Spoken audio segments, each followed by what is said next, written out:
If you're keen to start following superbikes but you've got no idea what the commentators are saying on the telly, the run towards the start-finish straight and then the 4.6 of that remain. Razgatlioglu, 2:10. this series is for you.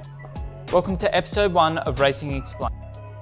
Hey, I'm Tommy Edwards and I'm racing in World SuperSport, and I'm here to answer your questions about racing without taking the piss out of you. Racing can be hard to get into if you haven't grown up around bikes, so I thought I'd make a series where we just explain it point by point, explaining all the lingo and rules so you can start enjoying the world's most exciting sport. Question 1. What's the difference between World SBK, World SuperSport and World SuperSport 300 classes? So there's 3 tiers in the World SBK paddock. There's World SBK, which is superbikes, which have a 1000cc engine, which is your top tier, and then your second tier is your SuperSport 600 class, which is what I'm in.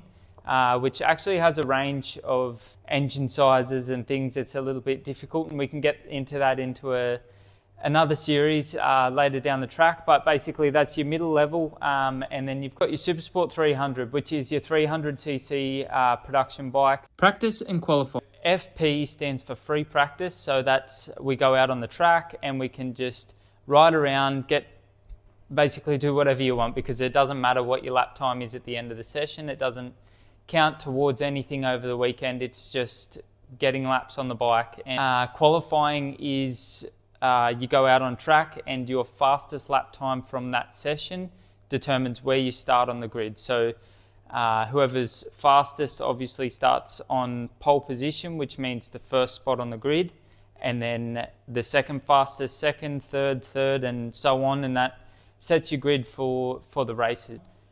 This year I only get 1 free practice, so they just call it FP, so free practice. Go straight into quali, which is qualifying. So there's a couple of little lingo terms for you. Race 2 starting positions.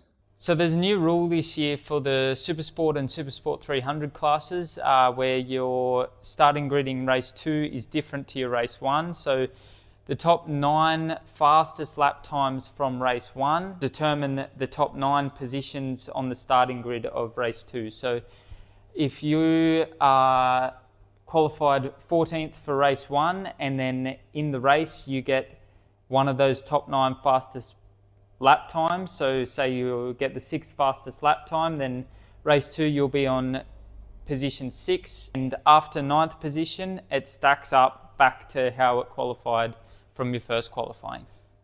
A lot of the time when we're talking about your qualifying position or positions after the sessions, we just call it P1 or P2, not position 1, position 2, position 3. It's P1, P2, P3. The orange and red things next to the riders' names. In practice and qualifying, you'll see next to the rider's name 4 little squares, and they each represent a sector, which is a section of the track, so kind of the first quarter, second quarter, third quarter, and fourth quarter. See, if a rider is improving their personal best sector, it'll go orange.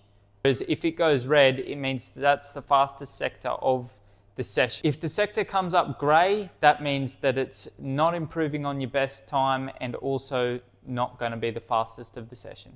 How does a team communicate with the rider during the race? So how do riders receive information and know what lap you're on and things like that? Do we have intercom? The simple answer is no. We use a lap board, so unlike F1 or a lot of car racing where you've got intercom and you hear the drivers talking to the team, we don't have any team communication on the bike. Only the lap boards that you see them hanging, which normally we have the information of what lap we're on, what position we're in, and how far the gap to the rider behind us is. And that's it for episode 1. Let me know in the comments if you have any other questions that you want answered. We're going to be covering plenty of stuff in this racing series, including tyres, fuel, flags, a bit about the bike, technical lingo, and in the box stuff. Like, comment, and subscribe, and we'll see you at the next episode.